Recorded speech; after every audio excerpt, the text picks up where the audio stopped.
Është shënuar në Durrës viktima e parë mes përmbytjeve që kanë prekur disa zona të vendit pas rreshjeve intensive të shiut që vijojnë prej ditësh.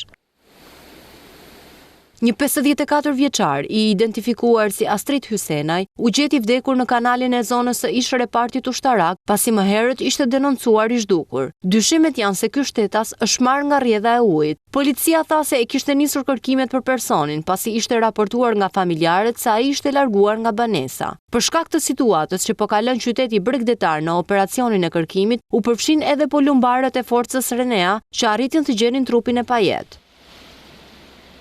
Trupi i Pajet është transportuar drejt morgut të qytetit të Durrësit, ku do t'i nënshtrohet ekspertizës mjeko-ligjore me qëllim përcaktimin e shkakut të saktë të vdekjes. Policia e Durrësit thotë se një grup i posaçëm hetimor po vijojnë verifikimet për rrethanat e ngjarjes fatale me situatës së përmbytjeve që kanë përfshirë qytetin bregdetar.